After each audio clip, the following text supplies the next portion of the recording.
Primer movimiento.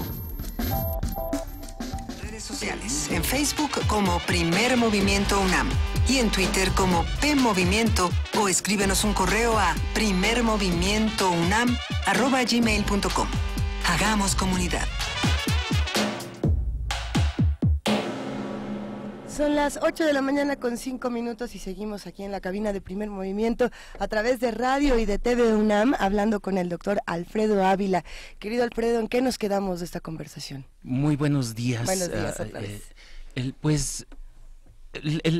tema en esta ocasión y para algunas siguientes será las elecciones en México y pues empezamos precisamente con estas elecciones de la época colonial que por supuesto no son democráticas, no se trata de representar al demos, de representar al pueblo y mucho menos de darle poder al pueblo, pero en la época colonial hay mecanismos electorales que son importantes de conocer porque van a ser importantes ya en la época independiente, cuando sí hay que representar al demos y al pueblo, y son importantes también porque nos muestran un poco la fragilidad de toda representación política. No hay una representación política perfecta, no hay una democracia perfecta, esas cosas no existen, son procesos históricos que dependen de muchas cosas.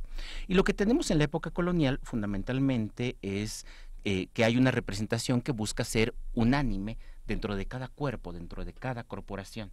Y esta representación corporativa es muy importante porque va a marcar algo que vendrá después y que todavía marca nuestra propia cultura política respecto a la democracia. Elementos como la unanimidad, el creer que se es más democrático cuando alcanzas la unanimidad y que hay algo raro cuando una elección se gana por el 50% más uno. Sí, eso es como parte de esa tradición de una cultura política corporativa y el corporativismo que sigue presente y que lo vemos todavía en órganos de representación que se supone que son ciudadanos como el Congreso, como la Cámara de Diputados o la Cámara de Senadores, en la cual es relativamente fácil identificar cuál es la bancada de las televisoras. ¿Se acuerdan? El tema de la telebancada, ¿no? Y nos es más o menos fácil identificar cuáles son los diputados y los senadores que representan grupos empresariales. Y los que representan grupos sindicales, pues esos son mucho más evidentes, ¿no? Hay que recordar que todavía hasta hace algunos años, incluso se asumía con claridad que había algunos diputados que eran los representantes de CTM, que eran los representantes de otras centrales obreras. Entonces tenemos acá dos características que se han originado precisamente en esos 300 años de dominio español, que fueron básicamente corporativos y que buscan la unanimidad. Ahora, ¿cuál es la diferencia puntual entre esas formas de representación y lo que nosotros entendemos como democracia?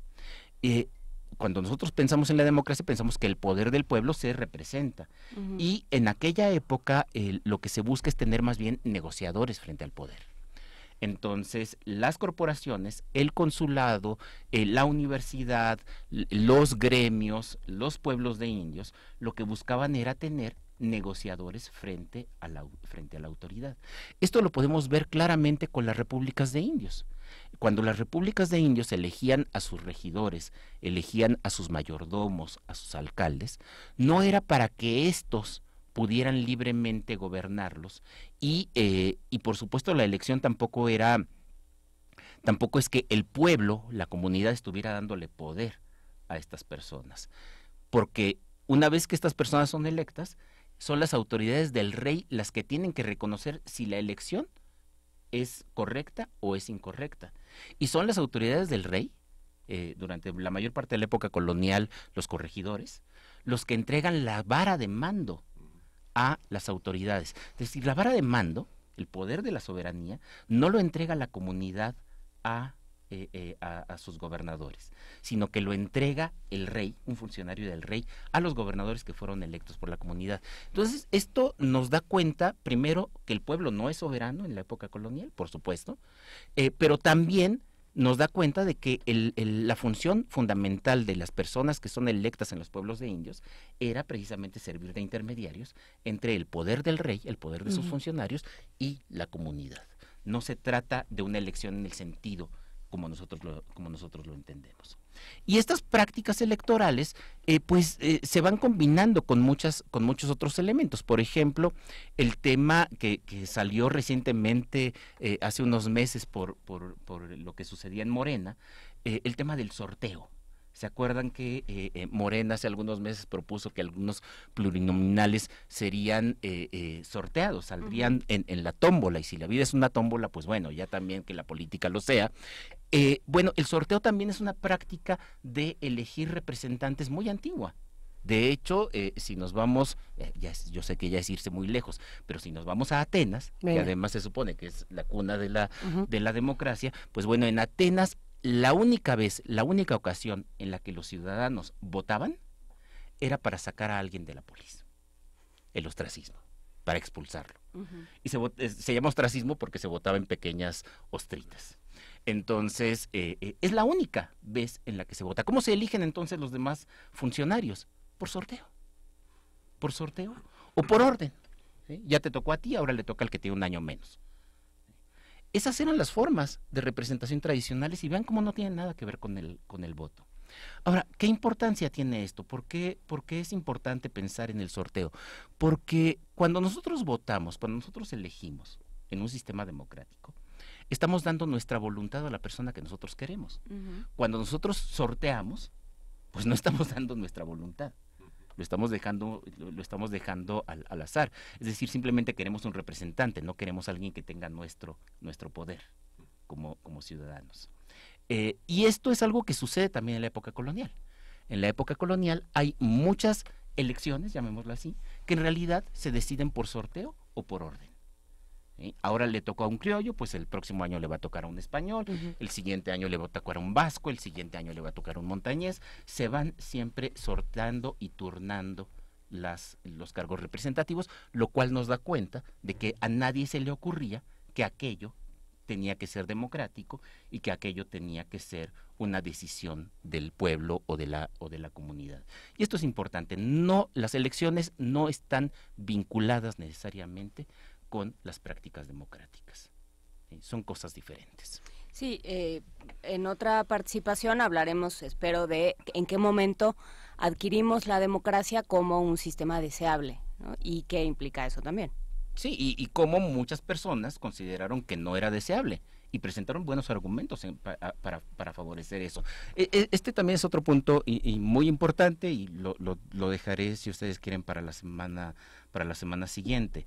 Pero hoy la democracia nos parece una cosa ya dada, nos parece una cosa indiscutible, todos estamos de acuerdo con eso, y lo rico de la historia, lo lindo de la historia, es que te das cuenta de que no siempre fue así, y que hay muchas preguntas que todavía podemos plantear acerca de estas cosas que nosotros ponemos. Cuando de pronto yo le pregunto a mis alumnos, oigan, ¿y por qué en la UNAM, por ejemplo, todos tendríamos que elegir a nuestras autoridades? Oye, pues porque así son las cosas. No, den una respuesta racional. Y de verdad, puedes darla, pero es muy difícil darla. La discusión es importante. Puedes darla, pero nunca la pensamos. Casi nunca la pensamos. Por eso la historia de la democracia en México me parece algo importante. Pues lo seguiremos platicando. Muchísimas gracias, Alfredo Ávila, investigador del Instituto de Investigaciones Históricas de la UNAM, presidente del Comité Mexicano de Ciencias Históricas y, por supuesto, colaborador de este espacio. Gracias por estar esta mañana. Gracias, chicos. Nos quedamos aquí en Primer Movimiento. Escuchemos un poco de música, querido Miguel Ángel. Vamos a escuchar de Leticia Servín, La Fiera Borrasca.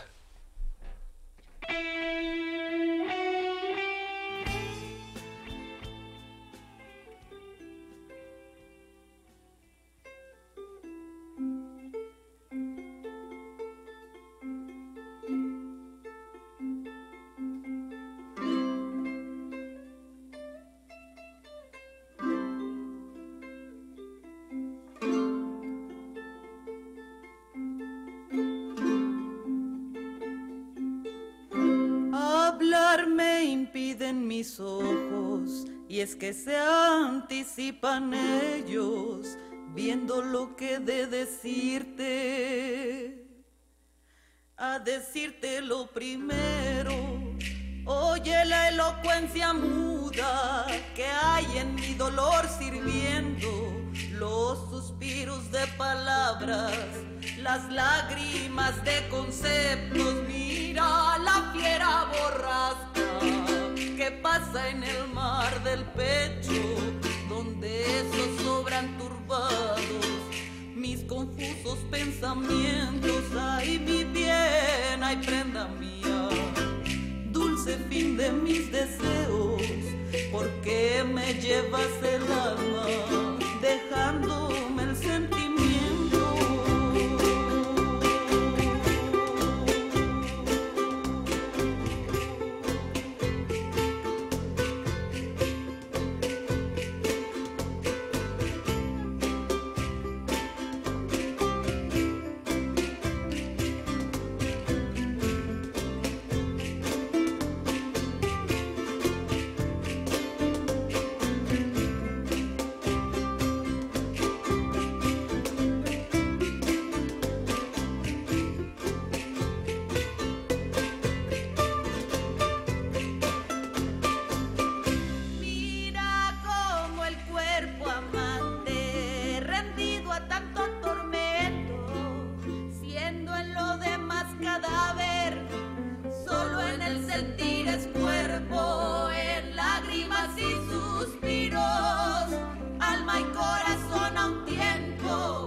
Que poseo, sino de condición sola, necesaria el sentimiento, más porque gasto razones en contar mi pena y dejo de decir lo que es preciso por decir lo que estás viendo. En fin, te vas a ir de mí, dudosamente lo pienso, pues si es verdad no estoy viva, y si viva no lo creo. Ay, mi bien, ay, prenda mía, dulce fin de mis deseos, ¿por qué me llevas el alma dejándome el sentimiento? Ay, mi bien, ay, prenda mía, dulce fin de mis deseos, ¿por qué me llevas el alma dejándome el sentimiento?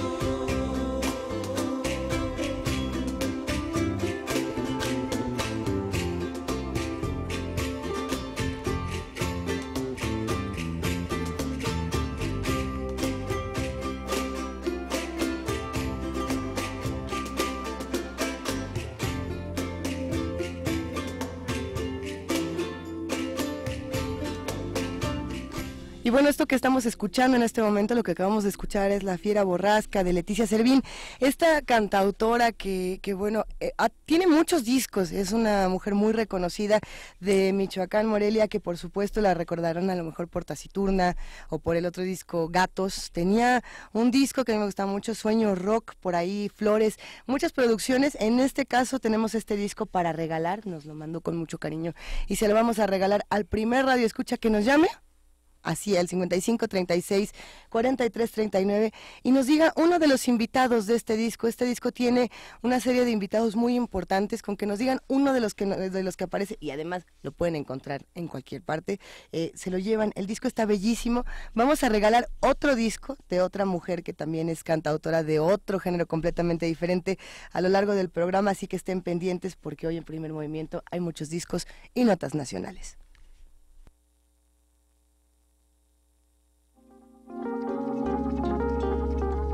Primer movimiento.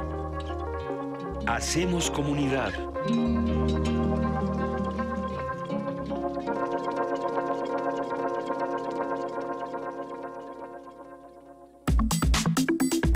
Nota del día. El seminario La Democracia Mexicana en la Sucesión Presidencial del año 2018, organizado en el Instituto de Investigaciones Sociales de la UNAM, puso en línea el sitio eleccionessociales.unam.mx con el propósito de contribuir al examen y a la deliberación sobre el proceso electoral de este año. En el portal se pueden encontrar los principales documentos de los partidos políticos, la legislación electoral, referencias bibliográficas y hemerográficas, así como un compendio estadístico. También hay un recuento histórico del desarrollo de las elecciones presidenciales a partir de 1910. El sitio se actualiza día a día con reseñas de los principales acontecimientos del actual proceso electoral.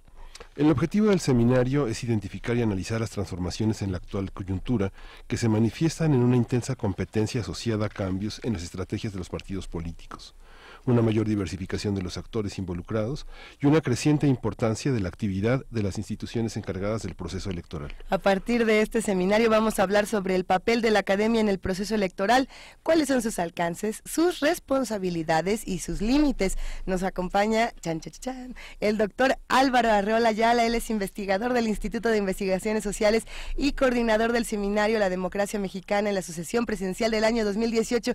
Querido Álvaro Arreola, nos volvemos a encontrar. Sí. ¿Cómo estás? Hace tiempo que no nos veíamos. Hace tiempo que no nos veíamos, y no por falta de ganas, pero ha sido un año difícil. Su generosidad disminuye. Híjole, no vamos a entrar en detalles. Te queremos, querido Álvaro. No, yo también les quiero mucho. La academia y los procesos electorales y las prácticas electorales, sí, que hace un momento lo platicábamos con Alfredo Ávila y ahora lo trasladamos al 2018. ¿Desde dónde? ¿Cómo lo vemos?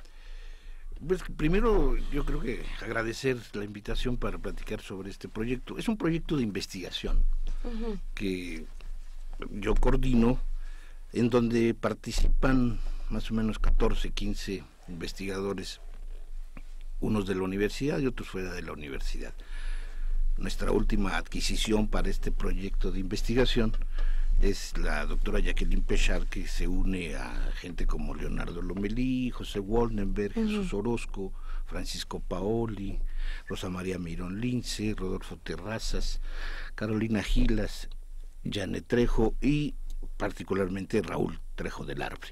Es un grupo de investigación que tiene pues como objetivo un documento llamado libro hacia el mes de agosto-septiembre de este año, a partir del encuentro y confrontación de ideas y de avances a lo largo de casi un año.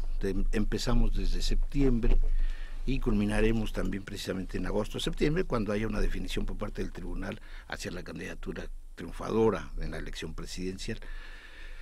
Este proyecto, que finalmente no tiene nada de diferente con otros en la universidad, en los institutos de investigación, quiso aportar algo diferente, y es precisamente en respuesta al objetivo principal que tiene, por ejemplo, el Instituto de Investigaciones Sociales, que entre otras cosas es explicar y responder a los intereses de la problemática nacional.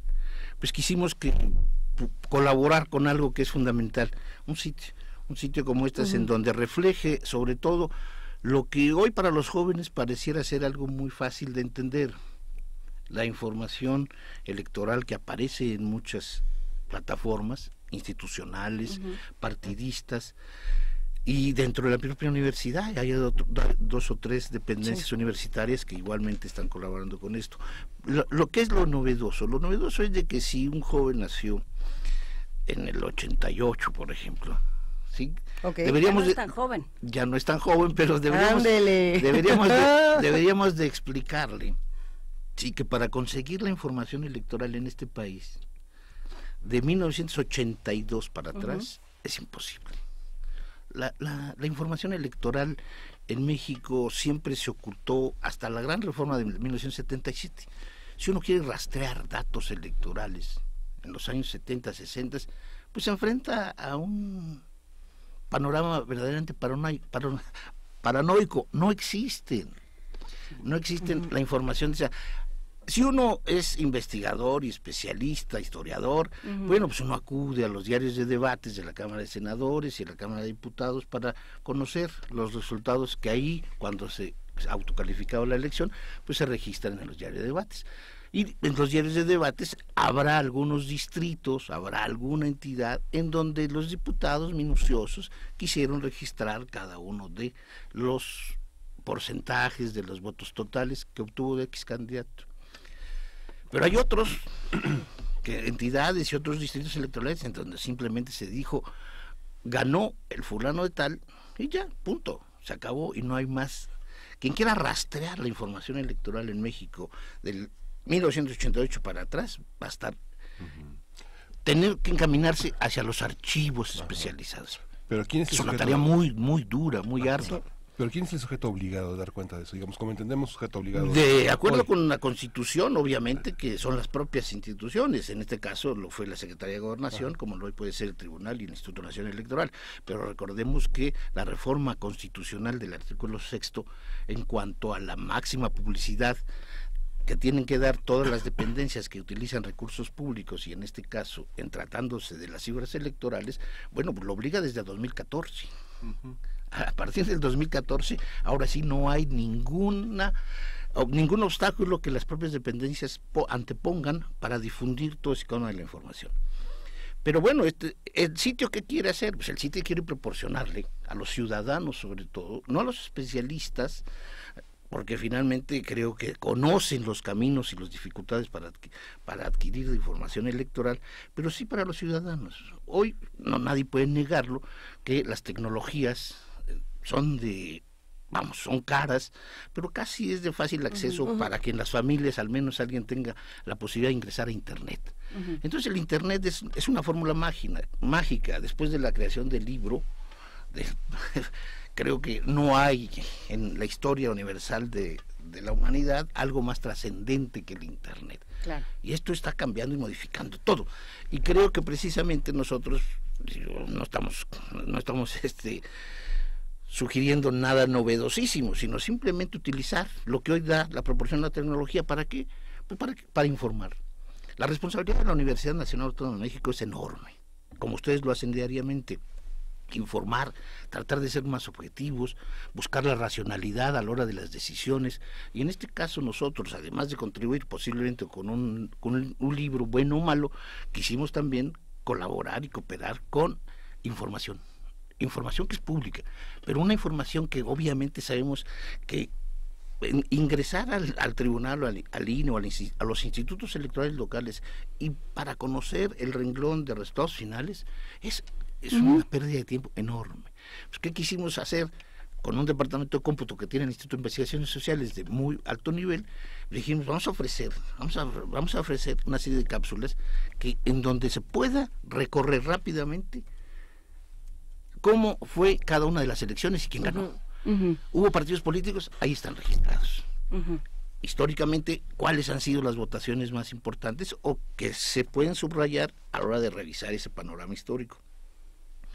Además de los datos duros que le permiten al ciudadano común reflexionar y decir, bueno, este partido se sostiene durante un largo tiempo, viene a menos. Vamos a agregar en los próximos días las 32 entidades federativas con datos de elecciones locales, de ayuntamientos, de gobernador y de Congreso local. ¿Para qué? Porque hay en 30 entidades federativas la posibilidad de que, no la posibilidad, sino la realidad de que va a haber elecciones locales. Entonces esto le permitirá tener al que entre a este sitio, conocer los datos federales, de las elecciones federales, y acceder a los datos estadísticos de las elecciones locales, que es esto también es algo que en la academia y en las universidades poco se estudia. No hay grandes reflexiones sobre la región. Que entonces, ahí es donde se están dando los cambios de verdad. Que es lo que yo creo que va a suceder en esta elección del 18. Pero bueno, lo que sí queremos es eso, ¿no? ¿Cuáles son los límites? Decía Luisa, ¿no? Los límites son las incapacidades profesionales nuestras. No tenemos límites. Nosotros queremos contribuir a que esta decisión que tendrá que hacer el 1 de julio los universitarios y los no universitarios, pues tengan ahora la posibilidad de ser con información. Hay algo despreciable en la sociedad mexicana de las últimas décadas, que es la política y los partidos políticos. Nosotros ahora no podemos responsabilizar ni a los políticos profesionales que hacen su chamba de otra manera, ni a los partidos políticos. Sí, yo creo que la universidad, los institutos de investigación, los centros educativos, necesitamos hacer que el ciudadano vuelva a confiar en sí mismo para definir las políticas, para poder decidir hacia dónde y en qué sentido. La política es maravillosa y yo creo que lo que queremos hacer desde la universidad, desde Radio UNAM, desde TV UNAM, con los libros de la universidad, con la información que los investigadores podemos resumir y ofrecer en cápsulas informativas a los ciudadanos, pues es precisamente que vuelva a recuperar el sentido de la discusión política. Alguien que tiene la información clara, ¿no? Yo recuerdo en la elección de 1990 en Michoacán, investigando yo un proceso electoral michoacano, la única ley electoral que existía era la que estaba en las oficinas del secretario de gobierno del estado de Michoacán. Teniendo una mesa, seguro. Sí, casi, no, estaba todo subrayado, pero finalmente era su único instrumento. A mí me la prestó para fotocopiarla, pero así estábamos en cuanto a investigación electoral en México en 1990. Esto no es, no es simple. Es muy difícil entender por qué ahora pareciera ser que todo está ahí a la mano. Lo que pasa es que, bueno, es muy difícil detectar la historia del fraude, pero lo que pasa es, por ejemplo, veía alguna vez en algún proyecto en el Archivo General de la Nación, se trató de hacer una historia de los censos, y una vez decretada la Constitución, hubo un colegio electoral, hubo una junta empadronadora y un sistema de cómputo, sí, que era una forma de elegir al presidente de la República y al legislativo, ¿no? Sí. ¿Cómo se hace esa historia? La ley federal electoral está promulgada en 1951. No.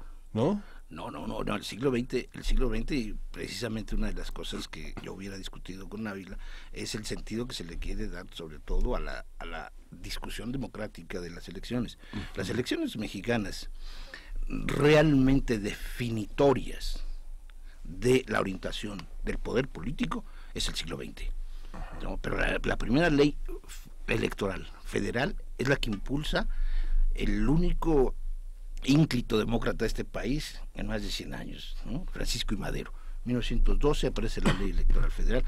Huerta también hace una ley electoral en el 13. Viene la ley del 16 para reglamentar la elección constitucional a la cual accede Carranza. Luego la de 1918. La primera ley federal después de la Constitución del 17 mexicano es la ley electoral de 1918. De ahí del 18 pasamos a la del 45. Sí. La del 18 tuvo una vigencia de 27 años, cosa admirable, porque lo que tenemos ahora de 1977, si nada más pensamos en la ley electoral de 1977 que impulsó Reyes Heroles, a 2018 hemos pasado por más de 9 reformas constitucionales ilegales. Sí. Este país vive en la reforma electoral, ¿sí? Nosotros en nuestro sitio y en nuestro proyecto no vamos a hacer esa revisión histórica que muchos lo tendrán que hacer y muchos lo hemos hecho en otros libros. Lo que sí queremos contribuir en nuestro proyecto es algo que me parece original.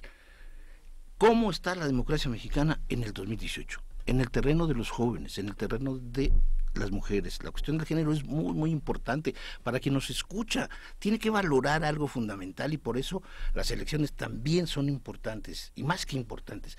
Para agosto de 2018, agosto-septiembre de 2018, nosotros vamos a tener un poder legislativo conformado, integrado por el 50% de hombres y 50% de mujeres. Y dentro de ese 100%, 30% van a ser jóvenes. Esto es un cambio rotundo, pésele a quien le pese y gane quien gane. Las elecciones del 18 van a marcar también un hito, van a ir más allá de la elección del Poder Ejecutivo. El Poder Ejecutivo está siendo desplazado como la gran transformación democrática de este país. No solamente por lo que va a acontecer dentro de la integración del Poder Legislativo, sino algo que es fundamental. En 30 entidades donde habrá concurrencia de elecciones, se van a elegir más de 3,000 cargos, pero sin contar regidores y síndicos. Es decir, habrá más de 6,000 puestos o cargos de representación política en este país que se van a renovar. Y donde por primera vez los dueños de esos cargos no van a ser un partido X o Y o Z, van a ser alianzas, coaliciones. Esto va a ser es sin dramatismo. Esto tiene que reformular lo que yo creo que va a ser fundamental, y lo decías, Juana Inés, la cuestión regional. Las élites regionales en México van a definir en julio la elección, transformando, y no por élites nada más las oligarquías, sino todas las poblaciones, los lugares, los ayuntamientos, van a conocer un nuevo panorama de decisión que en México no se conoce. No, el voto duro ya es una cosa, o sea, creo que eso va a ser muy interesante. Por eso hacía énfasis al principio de tu participación, Álvaro, de que los que nacieron en 88 ya no son tan jóvenes, porque van a votar unos que nacieron en 99. ¿no? Que no conocieron, que nacieron ya en la elección de Fox, ¿no? Entre 98. Pero que nacieron con un acceso a la información muy distinto al que nacimos muchos otros. Con herramientas que para ellos ya son naturales, ese es mi punto. ¿no? O sea, van a nacer en un México muy distinto y en un proceso electoral y en un panorama electoral muy distinto de aquellos que empezamos a votar antes de que nacieran. Hace 3, 4 elecciones. Esto es muy importante, Juan Inés, porque conociendo los datos que maneja el Instituto Nacional Electoral, y en una invitación que hicimos a Lorenzo Córdoba a propósito de este proyecto, nos decía, hay 6 millones de jóvenes... Esto se los dijo Lorenzo Córdoba. Sí, 6 millones de jóvenes que por primera vez van a votar. Es decir, si conocemos la diferencia entre el primer y segundo lugar de 2006, la diferencia entre el primer y segundo lugar del 2012...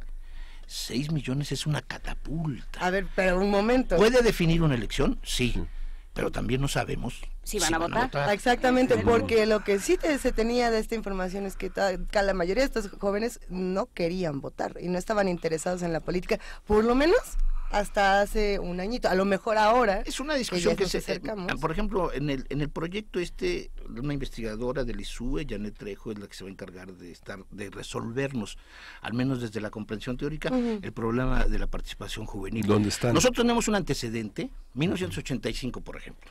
1985, los sismos del 85, la Ciudad de México, en donde se volcó una generosa participación juvenil, que no se transformó más que 3 años después, y que nadie puede medir, nadie puede decirnos.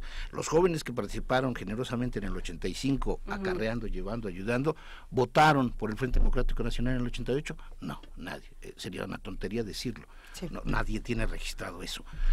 Pero lo que sí tenemos hoy con los jóvenes del 2018 que van a votar por primera vez,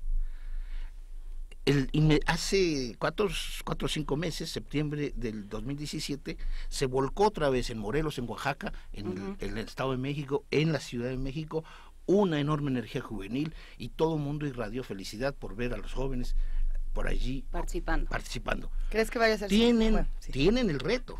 El reto mayúsculo es, queremos admirar políticamente a la nueva generación, a estos 6 millones de jóvenes mexicanos, pues yo quiero verlos en las urnas. Pero, y si no, que nos digan por qué las urnas ya no les importa. Y ahí es donde entra el trabajo de la academia también. Claro, ¿no? O sea, claro, es muy importante. Audiencia cautiva de jóvenes aquí adentro.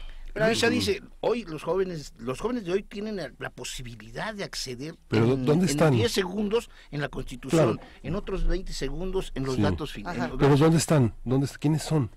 Digamos, sabemos que nacieron en una fecha, pero ¿dónde están en la población? Digamos? Bueno, sabemos que son poblaciones que ya no tienen derecho a, por ejemplo, seguros médicos de cierta calidad, ya no tienen derecho a pensiones, ya no tienen derecho a sistemas educativos como los que tuvimos algunos que estamos aquí, ya no van a tener derecho a nada, ¿no? De lo que ya se tenía antes. Es gente que está en el desempleo. Sí. Es gente que no tiene oportunidades de trabajo. Es gente que está marginada.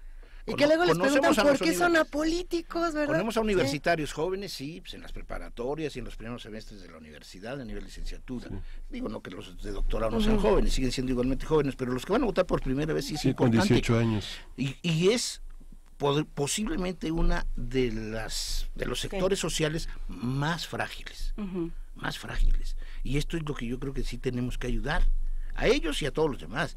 Pero creo que hay que depositar, y ojalá los partidos políticos, pero nosotros no vamos a hacer la chamba de los partidos políticos. Los partidos políticos tienen una gran responsabilidad, sobre todo porque tienen que construir en los próximos meses candidatos ideales para ese 30% que va a tener que ser representado. O sea, menores de 30 años, integrar un poder legislativo con menores de 30 años es algo fantástico. En el mundo entero no lo hay, como tampoco lo hay el 50% de mujeres y hombres. Esto creo que nos debe precisamente emocionar y apasionar para que pueda ser útil la UNAM. La UNAM es útil. La UNAM debe ser todavía más útil ante el escenario complejo, caótico, inercial, a veces verdaderamente cansino, ¿no? Como Juana Inés lo ha señalado por aquí varias veces, del proceso electoral. Tenemos que revitalizar, y si no revitalizamos este tema, pues entonces estaremos jodidos y estaremos ya acusando una desgracia del Estado mexicano. ¿Y cuál será la participación? ¿Hay alguna medición? Bueno, ¿qué pasa con los sondeos primero? Porque ya hicimos un tiradero con las encuestas a nivel mundial, ya nadie sabe a qué creerle, a quién creerle, qué sumar, qué restar de cada uno de los resultados, porque nadie entiende qué está pasando, que las encuestas ya no nos están prediciendo lo que termina sucediendo. Pero en esta elección están muy cerca todas, ¿no? No, pero tenemos manera de saber quién va a ir a votar, porque estamos todos haciendo esfuerzos por llamar al voto, ¿no? Y esto que yo creo que son fotografías demoscópicas que tampoco pueden ser completamente confiables, ¿no? O sea, no nos olvidemos, si hay alguien que ha fracasado desde el 2000 al 2000 hasta enero, febrero del 2018, son las encuestas. Los encuestólogos, que no me digan a mí que han atinado, ninguno le ha atinado. En todas hay diferencias de 10, 15, 20 puntos y sin sonrojo alguno dicen que ellos le atinaron al ganador. No, jódanse, la verdad es que no es cierto. No es cierto. Las encuestas han sido las derrotadas. En México no tenemos un centro como en España, Centro de Investigaciones Sociológicas, que monopolice las encuestas y todo el mundo legítimamente acepta a esa encuesta. Entonces la UNAM debería hacer una encuesta. La UNAM debiese ser, o si no el círculo universitario, pero con tener un centro nacional de encuestas le ahorraría al Estado mexicano un titipuchal de lana. Pero dejaría sin trabajo a tanto opinador de las encuestas. Sí, ¿de qué van a vivir? Bueno, pero ¿de qué van a vivir las empresas? Pues que se vuelvan a las cosas que pueden hacer ¿El bien. grupo de investigación se ha planteado esto? ¿Hacer encuestas o, tener un...? Sí, pero las tienen los institutos que cuando menos tienen una cierta tradición en la investigación electoral. Lo tiene jurídicas, lo hace sociales, encuestas que se solicitan, ¿no? Cada periodo de tiempo. La historia de investigaciones sociales, por ejemplo, desde 1994 ha participado en convenios con el Instituto Nacional Electoral para hacer encuestas. Jurídicas es quien más se ha destacado, debo decirlo, para proponer y hacer una serie de encuestas.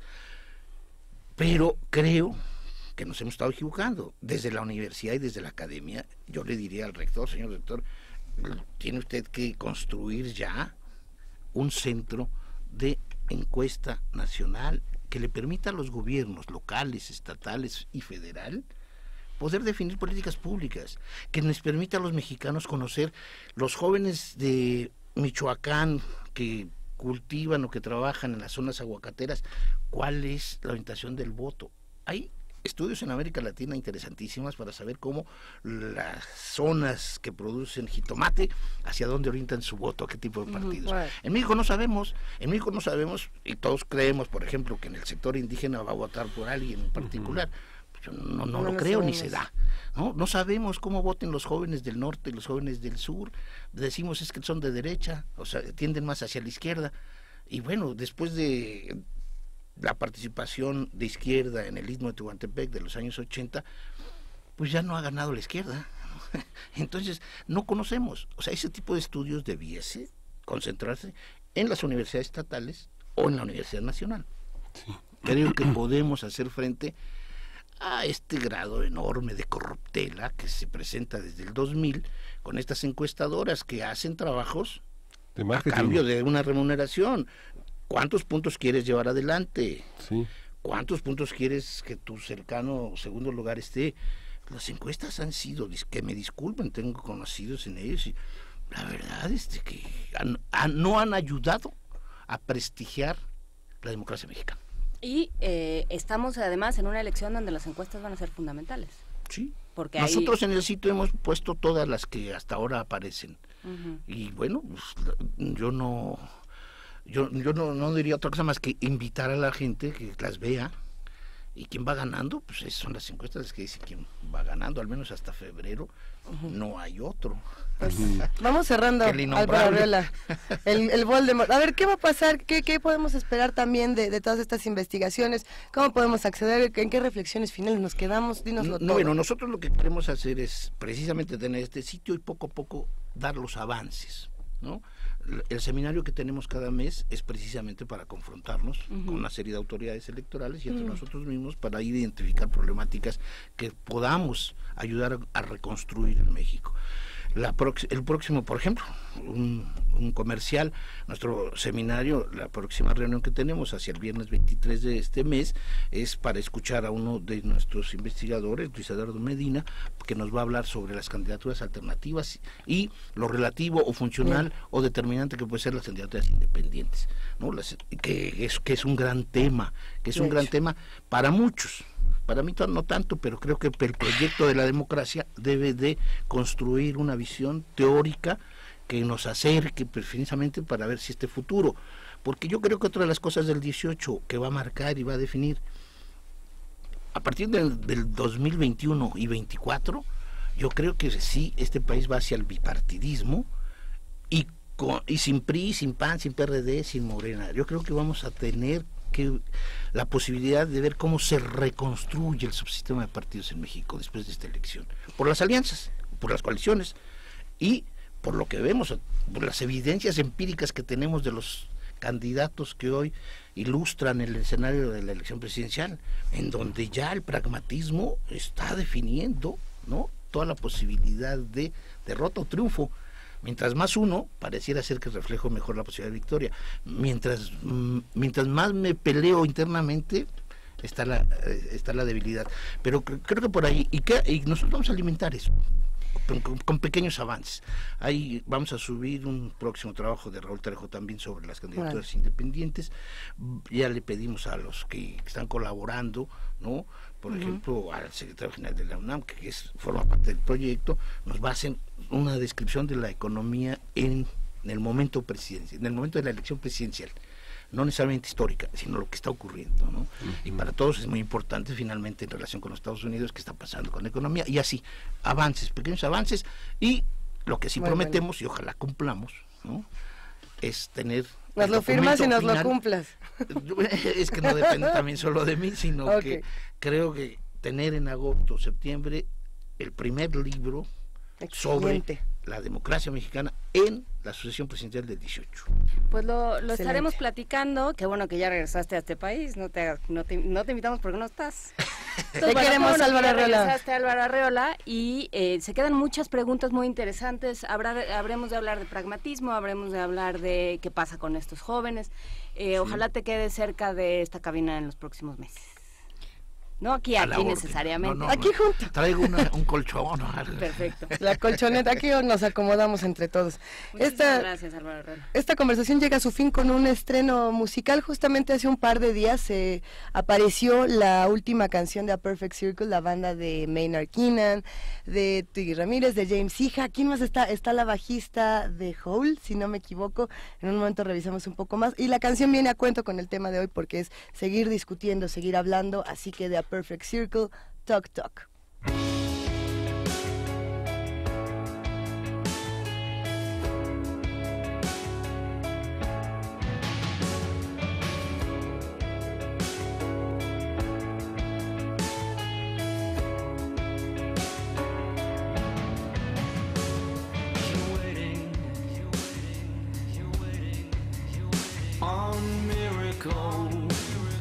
we're bleeding out.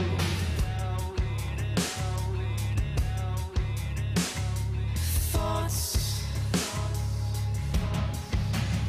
and prayers, adorable.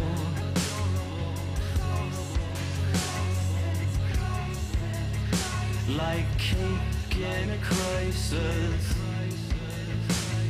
we're bleeding out. While you deliberate,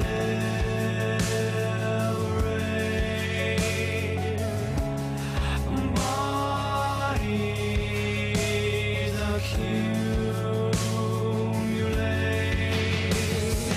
Talk like Jesus.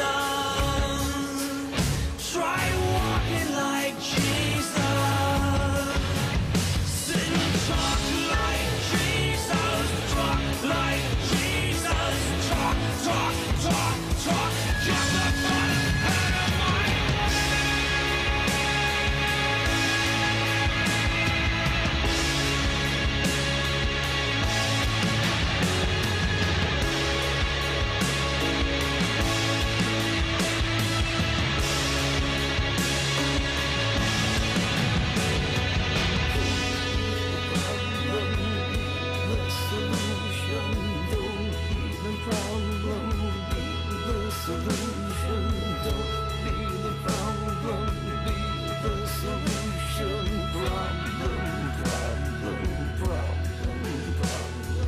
faith without works is talk. Without works is faith. Without works is dead, dead, dead, dead. Talk like Jesus. Try walking like Jesus. Sit and talk like Jesus. Try walking like Jesus. Try breathing the rain. Try lifting the stone. Try extending a hand.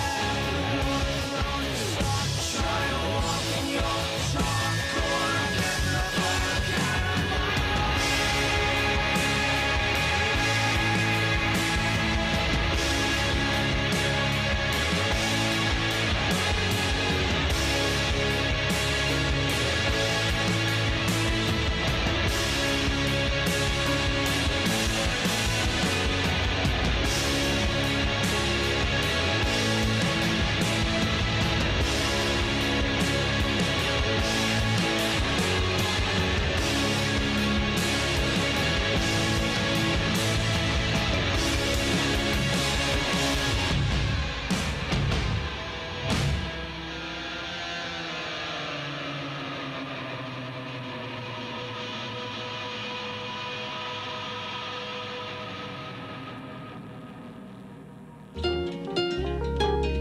Primer movimiento.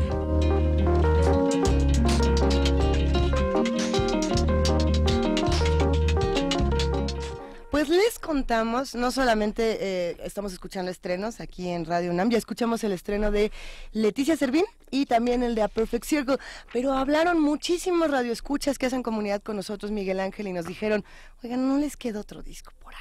Uno más, un disco más. Uno de pura casualidad. Y entonces decidimos que vamos a regalar uno más, ¿Ah, sí? un disco más de Leticia Servín, al primero que llame y que nada más diga, pues quiero el disco. Así, sin pregunta ni nada se va a ir el disco. Sí les decimos que el primero que regalamos ya se fue, y este que era el nuestro, entonces este ya está abiertito. ¿Ves? El nuestro es nuevo, está nuevecito, intocable, nomás pusimos la rola y se lo lleva. Ya, en este momento ya llamaron para llevarse el disco. Vamos a regalar uno más.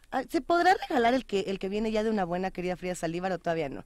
Bueno, les vamos anticipando que el primero que regalamos es como esta música de cantautor, ¿no? Leticia Servín, que tiene esta tradición. El que vamos a regalar en la tercera hora de Primer Movimiento es un poco más rockero.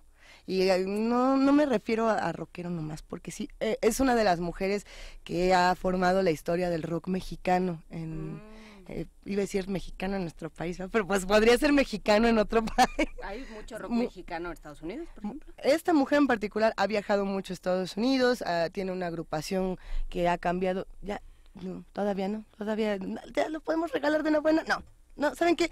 Tenemos todavía una llamada por aquí. En un momento más les vamos a ir contando de esta cantautora para que se vayan emocionando. Pero por lo pronto le damos la bienvenida a Juan Ayala, secretario de Programación de Cultura UNAM. ¿Cómo estás, Juan? Muy bien, Luisa, muchas gracias. Buenos días.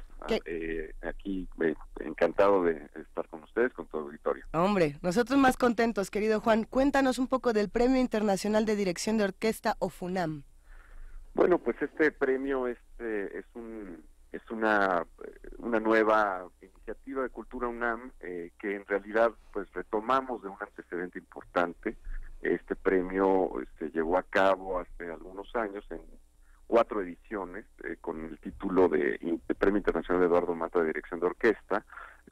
Fue llevado a cabo por Instrumenta Oaxaca y tuvo como sede y orquesta residente a la FUNAM. Y en esta nueva iniciativa, en esta nueva época, quisimos retomar esa iniciativa basado, digamos, en la figura de la OFUNAM, siendo no solamente residente, sino llevando su nombre. Es un concurso que convoca directores de hasta 35 años de edad a nivel internacional. Tenemos habrá un jurado, evidentemente, que evaluará las propuestas de estos jóvenes directores, de tal forma que tendremos 12 finalistas que estarán aquí en la Ciudad de México con la OFUNAM entre el 13 y el 23 de septiembre de este mismo año. En esa semana de eliminatorias habrá pues una serie en la que participarán en una primera etapa los 12. Después se eliminarán 6, quedarán otros 6, interpretando un repertorio que está diseñado ex profeso pues para evaluar las habilidades técnicas interpretativas de cada uno de estos participantes. Después de esos 6 quedarán 3 finalistas hacia el fin de semana, sábado y domingo, en el que pues prepararán un concierto que el día 23 interpretarán cada uno con un fragmento con la misma orquesta y habrá un ganador, digamos, que se anunciará después de ese concierto. El premio contempla tres lugares finales, en el que el primer lugar tendrá un premio de $6,000, el segundo tendrá un premio de $3,000. $6,000 y $3,000. O sea, esto puede cambiar a lo largo de esta hora de primer movimiento. Ok, perfecto, perfectísimo. Bueno, son $6,000 para el primero, perdón, disculpa. Sí. 3,000 para el segundo y 1,500 para el tercero. Esos son los premios, pero en realidad lo más importante y lo más relevante que estos jóvenes directores pueden aspirar en esta competencia es a participar en conciertos de temporada regular de orquestas asociadas. Tenemos varias orquestas asociadas nacionales y una internacional al premio, entre las que destaca la Orquesta de Aguascalientes, la orquesta, la misma Filarmónica de la UNAM, la de Guanajuato, la de Nuevo León, la Orquesta Sinfónica de Michoacán, la Orquesta de Oaxaca, San Luis Potosí, Yucatán, la Orquesta del Politécnico Nacional, la Orquesta Sinfónica Nacional, la OJUEM, la Orquesta Juvenil Eduardo Mata también de la universidad, y la Orquesta Filarmónica de Bogotá. En realidad es digamos el premio relevante que incentiva y de alguna forma despega la carrera de estos participantes, de estos jóvenes, el ganador principalmente, y bueno, pues creemos que es una iniciativa importante en el ámbito de la dirección de orquesta, que también dará pie a alguna serie de actividades académicas posteriores. Estamos preparando una serie de acciones que puedan después fortalecer el ámbito académico pedagógico de la dirección de orquesta en México. Y bueno, pues es importante también señalar que todas las fases eliminatorias, entre el 13 y el 23 de septiembre, están abiertas al público. La gente puede ir a ver los ensayos, puede ir a ver las eliminatorias, que también es un evento que es peculiar, que es interesante en sí mismo, ¿no? Para el público en general y evidentemente para aquellos que disfrutan la música sinfónica. Por supuesto, querido Juan. ¿Dónde podemos saber más? ¿En qué página podemos consultar más información antes de despedirnos? Es en culturaunam.mx/Premio FUNAM. Esa es ahí es en donde está toda la información de la convocatoria, que por cierto cierra ya está abierta y cierra el 27 de abril de este mismo año. De aquí al 27 de abril estaremos completamente pendientes y recordando esta invitación. Te agradecemos muchísimo, querido Juan, te mandamos un gran abrazo a ti y a todos los amigos de Cultura UNAM. Muchísimas gracias a ustedes y un abrazo al auditorio. Excelente. Vamos a una pausa y regresamos. Primer movimiento. Hacemos comunidad.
Primer movimiento. Podcast y transmisión en directo en www.radio.unam.mx.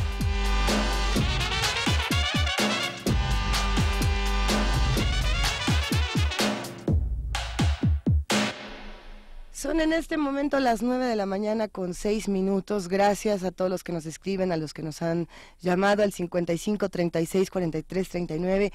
Ya se fueron los discos de Leticia Servín. Todavía tenemos más que seguir discutiendo en este programa y hay cosas que nos llenan de alegría y otras que tenemos que estar recordando todos los días. Por lo mismo, así, sin más preámbulos, nos vamos a ir a Poesía Necesaria. Primer movimiento.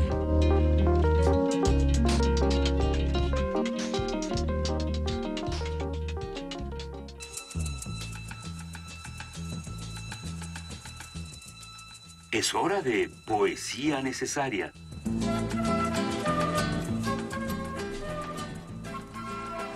Bueno, escribió Lucía Roble, Mirta Luz Pérez Robledo, lo siguiente. Muy atentamente me dirijo a ustedes para solicitar un espacio en su programa Primer Movimiento, Radio Televisión.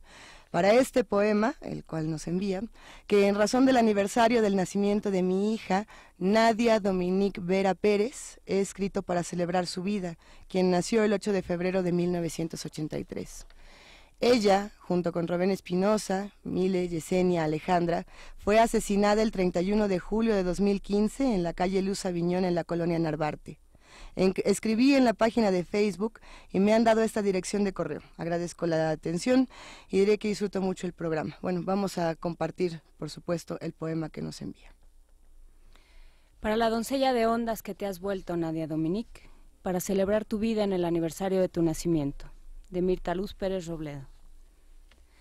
Deposito tu corazón en esta hoja de papel, en este cuaderno lo siembro como una semilla, lo cubro con la tinta más suave, más fértil, y sobre cada renglón que se vuelve surco riego la semilla de tu sangre amada, para que florezca en cada letra, en cada palabra, en cada frase, en cada oración, en cada verso. Cada verso se vuelva una oración, cada gota se vuelva una palabra, cada palabra se vuelva una flor.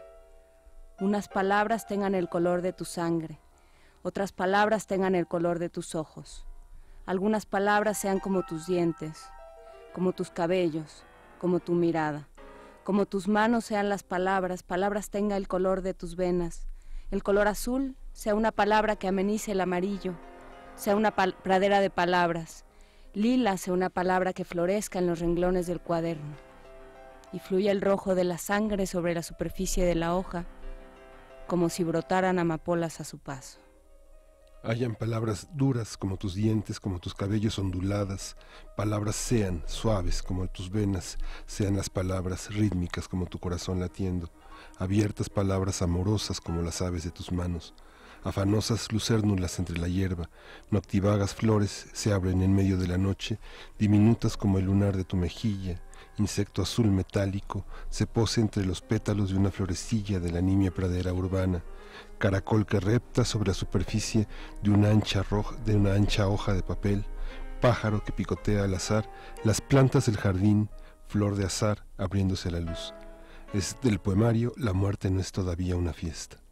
Resucitar así entre las palabras que se han vuelto flores, entre flores que se han vuelto palabras, en esta pradera de mi cuaderno, rimar pradera con vera, rimar nadia con fronda varia, volverte árbol, flor, luz vegetal, saberte una mariposa que forma sus alas con los pétalos de una rosa anaranjada, rimar, remar, reír en el mar de flores como un caracol, remar en el viento como una pájara, silbar 3 veces en medio de la hoja para que aparezcas, decir un conjuro de 3 palabras para la resurrección, asanacé, abra palabra.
Abrimos brevemente nuestros micrófonos, ya que muchos de los que hacen comunidad con nosotros nos están preguntando quién es el autor, la autora del poema que acabamos de compartir, querida Juana Inés.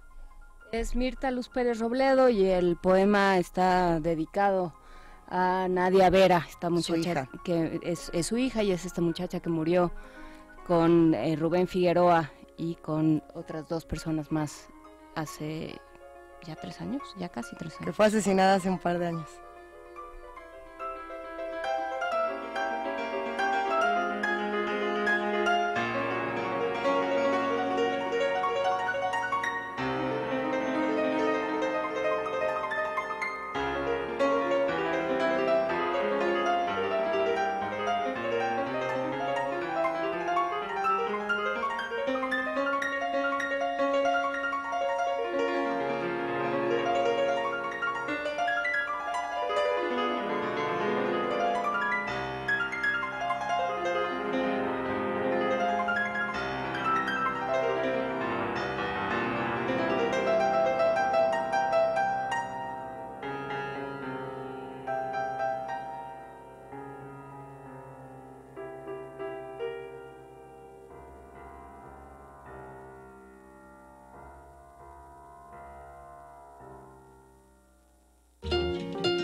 Primer movimiento.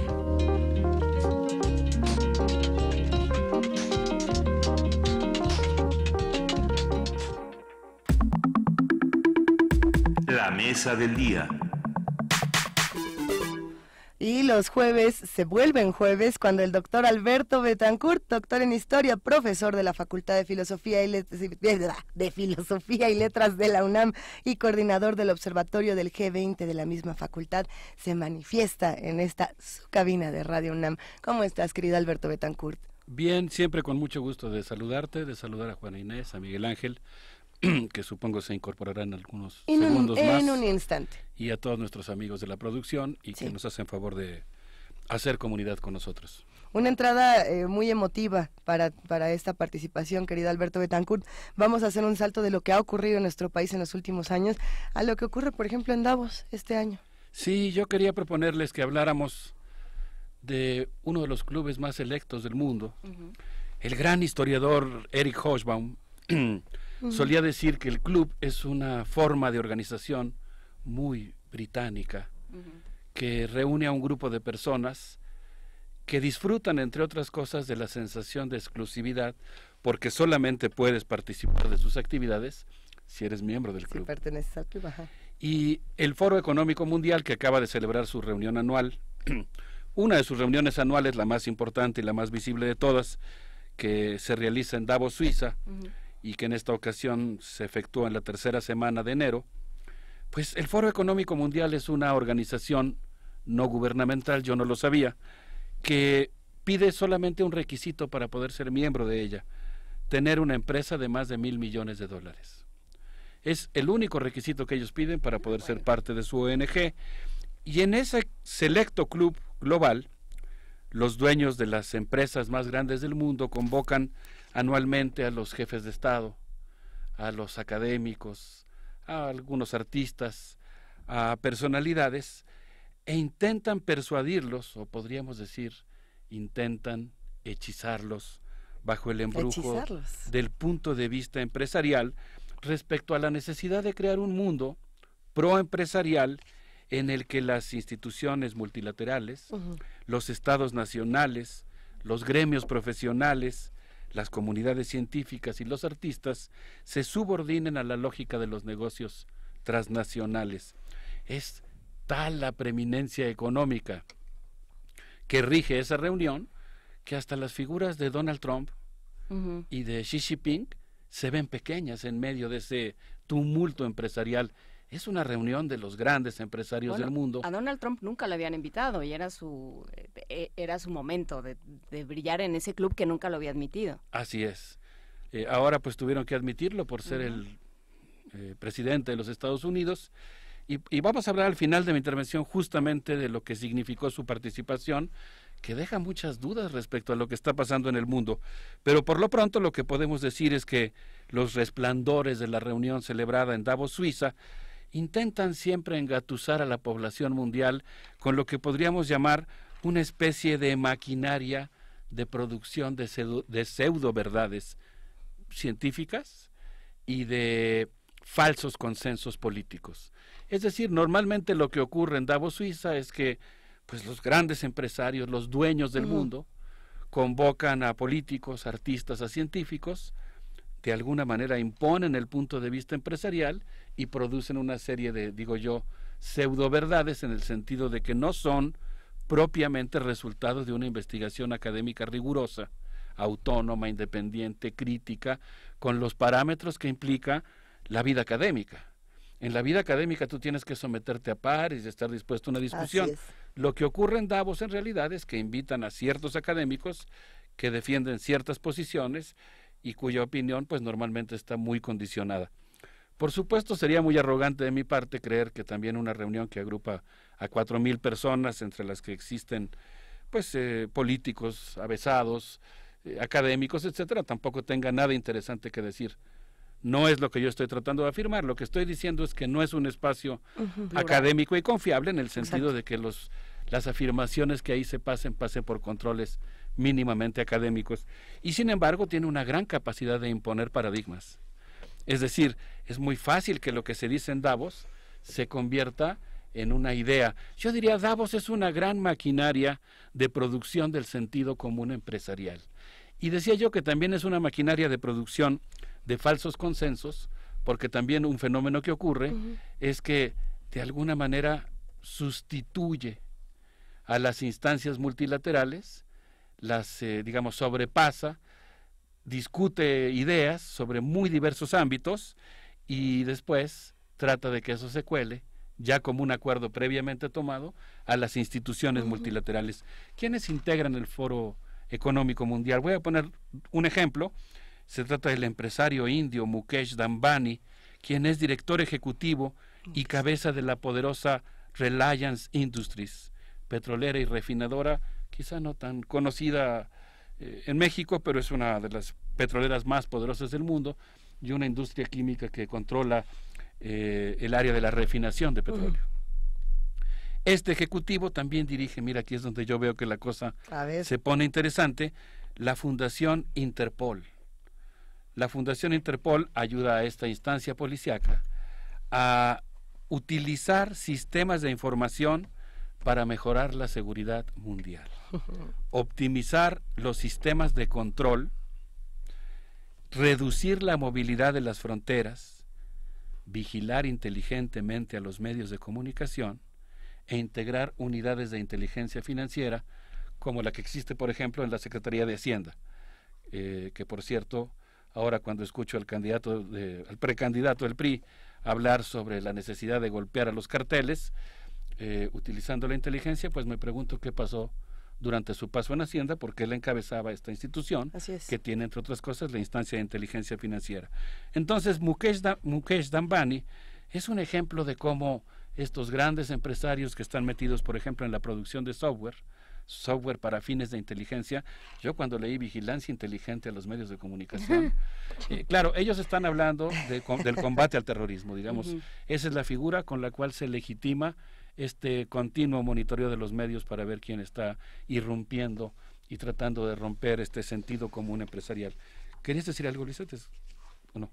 No, justamente quería saber si podemos repetir el nombre del empresario que estabas mencionando hace un momento. El empresario se llama Mukesh Ambani. Para investigar aún más el perfil de este personaje que se antoja como suena muy interesante. Interesantísimo. Si ustedes entran a la página oficial del Foro Económico Mundial y en ella buscan quiénes son los dirigentes, los ejecutivos de esa ONG, de esa democrática ONG, podrán encontrar los perfiles de muchos otros empresarios que sin duda tienen trayectorias muy interesantes y que desde mi punto de vista los universitarios y la sociedad civil global tenemos la obligación de vigilar. Es que lo que ocurre también es que decimos, bueno, es empresario, y para nosotros ya decir la palabra empresario es un perfil construido también de, bueno, probablemente es villano porque los villanos se juntan en Davos, pero no vemos las características, y digo esto como un prejuicio, porque no sabemos que ni todos son buenos ni todos son malos, pero más allá del prejuicio,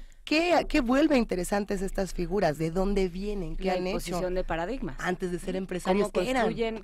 ¿A qué paradigmas se acogen, digamos? Sí, justamente yo iría para allá, porque miren, por ejemplo, el Foro Económico Mundial tiene algo que llama mapas de transformación global. Incluye 250 temas, 250 ámbitos sociales en los cuales el foro emite una opinión. Estos ámbitos son tan diversos como, por ejemplo, bienes raíces. Imaginemos a los grandes dueños de inmobiliarias globales dando una opinión sobre, no sé, la legislación que debieran aprobar los estados nacionales. Temas como, esto me llamó mucho la atención y me pareció de ciencia ficción, les recomiendo mucho, insisto, en que visiten la página del fondo, entren a la sección del mapa de transformación global y busquen un rubro que se llama cambio de hábitos de los consumidores. Es decir, el uso de la psicología con fines, ellos dicen que es para que aprendas a lavarte las manos después de ir al baño, tener hábitos sanitarios, pero en realidad es la aplicación de las estrategias de mercadotecnia y el uso de la psicología con fines de incorporar a tus hábitos el tomarte una Coca-Cola cada día en la mañana, utilizada para otras cosas. Otros temas que trata el foro son, por ejemplo, las ciudades y la urbanización, la inversión extranjera directa, los bancos centrales, los drones y el futuro de la movilidad. Pero aquí llegamos a este tema de los falsos consensos y las pseudo-verdades. Por ejemplo, en materia de alimentos, el foro plantea que la población crecerá a 10,000 millones de personas para el año 2050. Consta y insisto, porque como muy bien señala Luisa, la idea no es caricaturizar ni hacer relatos maniqueos, que no estoy diciendo que todo lo que digan es falso, ni que no sea interesante, ni que no valga la pena de repente asomarse a algunas cosas. Pero que ese es el discurso superficial. ¿Qué pasa cuando le empiezas a rascar hacia abajo? Cuando uno empieza a irse a las capas profundas, lo que uno descubre es que, por ejemplo, ellos plantean que para el año 2050, cuando la población mundial alcance 10,000 millones de habitantes, se requerirá de 3,000 millones de toneladas de cereales anuales, para lo cual, aquí sí voy a hacer yo mi traducción, porque ellos lo dicen con un lenguaje muy eufemístico, se requiere privatizar el agua, dinamizar el mercado de tierras, aumentar las agroexportaciones e implantar en los países modelos que quiebren a los pequeños productores y apoyen a los grandes agroexportadores, y evitar la pérdida anual, dicen ellos, de 1.300 millones de toneladas de alimentos que se pudren fundamentalmente por culpa de los pequeños productores.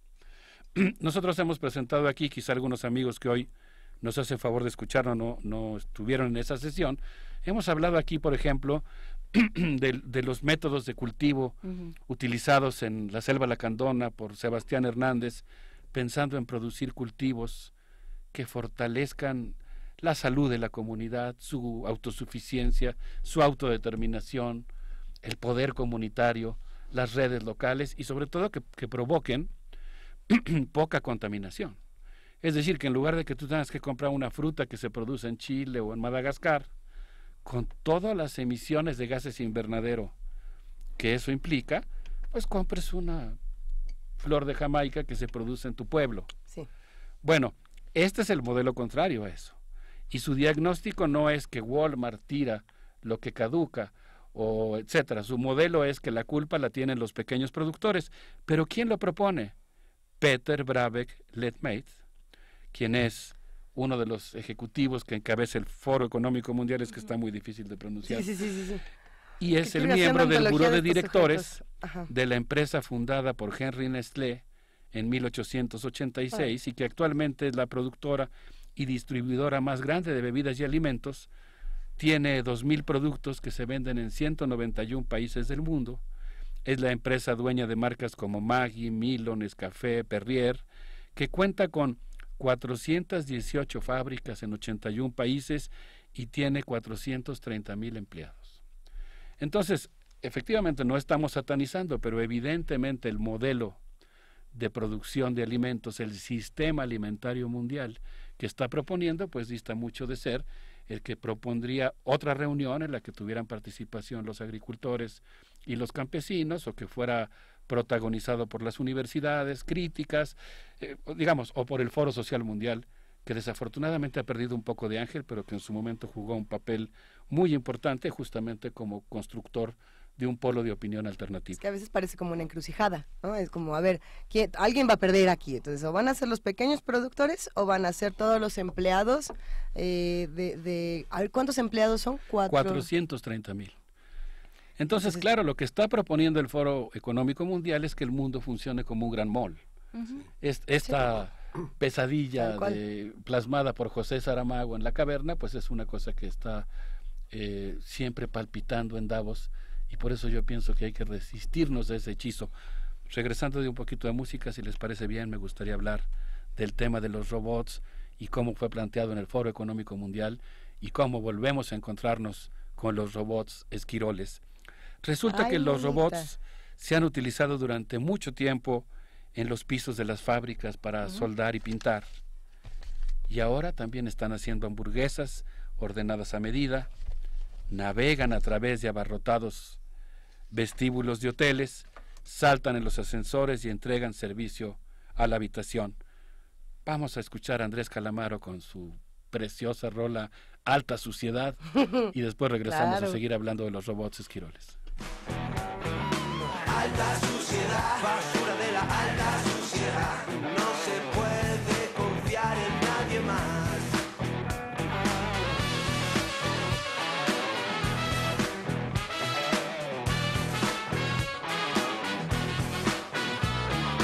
Baby tiene prisa por aprender a ladrar. Si solo es un cerdo nadie lo respetará. Es un chico muy malo y se portó muy mal, pero lo perdonamos porque somos lo más bajo de la alta suciedad, basura de la alta suciedad. No se puede confiar en nadie más. Alta suciedad, basura de la alta suciedad. No se puede confiar en nadie más.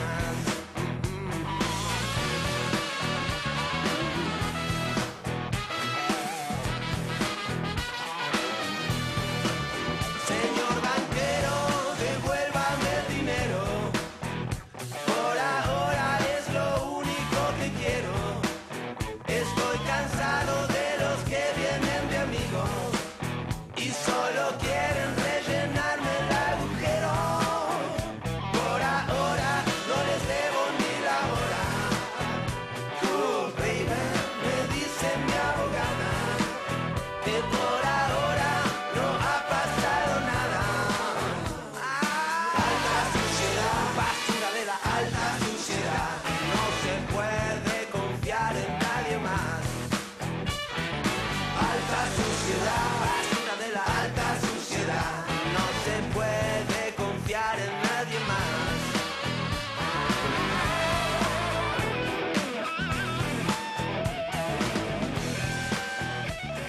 Un poquito de Calamaro para seguir discutiendo todos estos temas, para seguir hablando de cuál es el futuro de todo este planeta, y por supuesto que vamos a tener que seguir platicando de todas estas cosas. Tenemos llamadas de los que hacen comunidad con nosotros, tenemos muchísimos mensajes. Conversaciones que se llevan a cabo por mientras supuesto. Estamos todos al aire.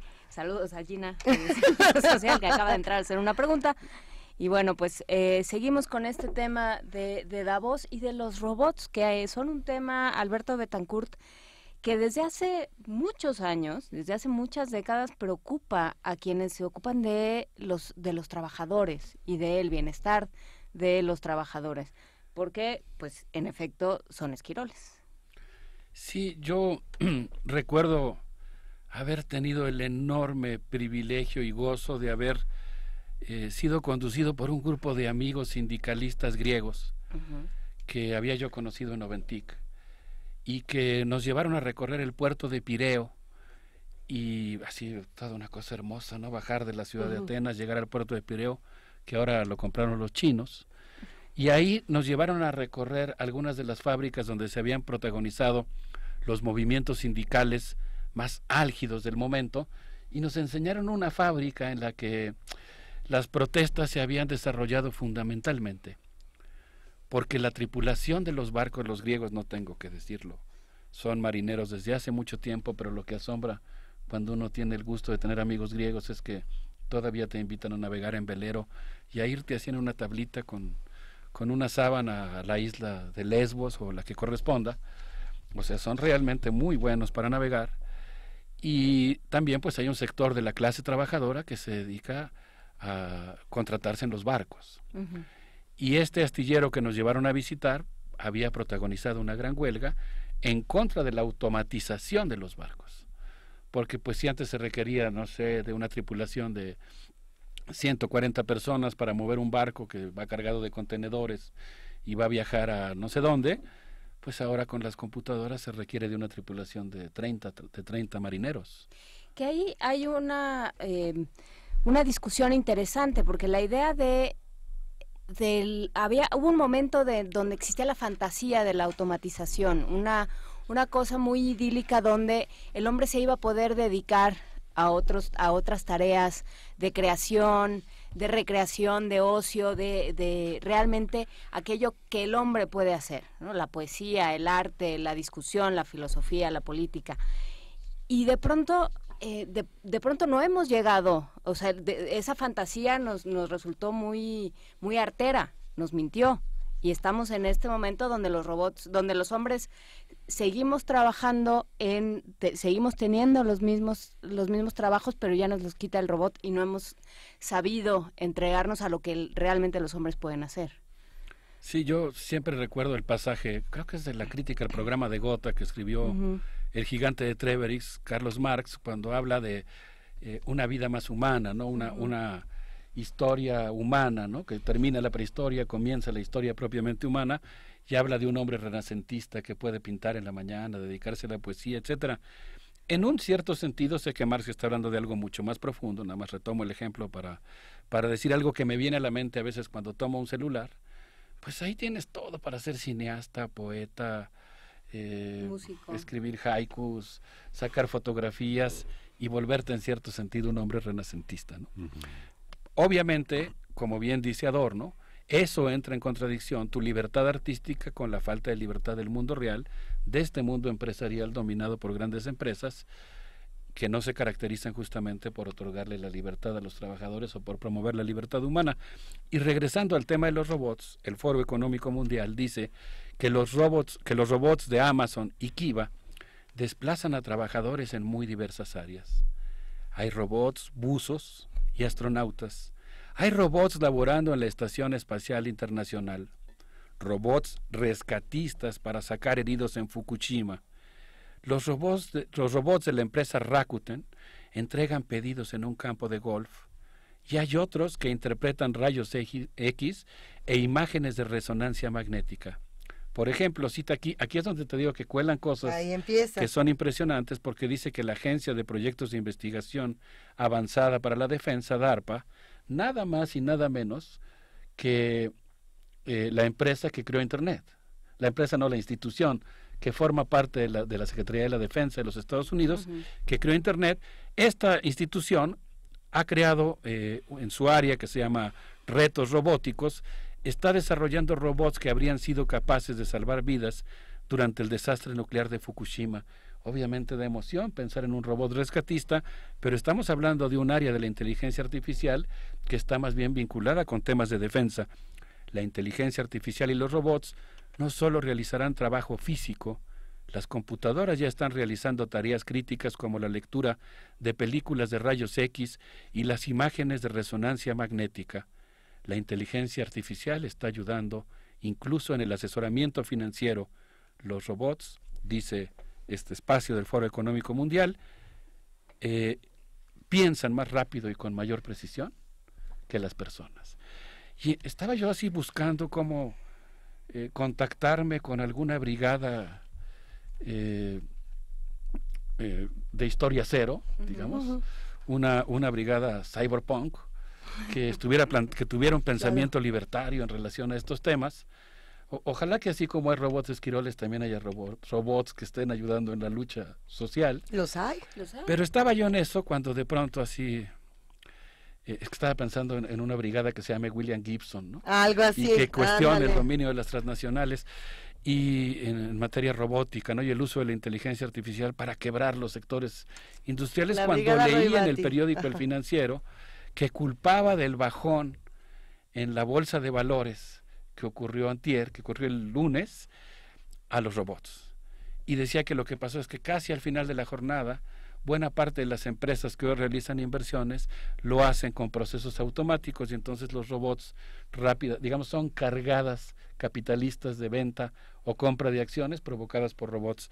Así que yo quisiera cerrar este tema, quizá no el de Bravo si tenemos un minuto más, pero sí tema de los robots, citando a alguien que ya hemos mencionado aquí, al gran historiador Benjamín Coriat, quien plantea en su libro El taller y el robot, que ese nuevo rey de la automatización cambia la historia de la organización del trabajo y sobre todo la disciplina fabril.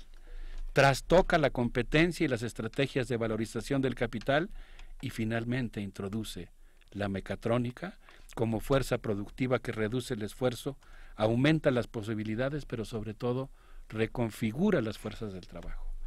Y bueno, pues me quedé así como con muchas resonancias respecto a este que es uno de los 250 temas que toca el Foro Económico Mundial y que los toca normalmente pues en un tono triunfalista.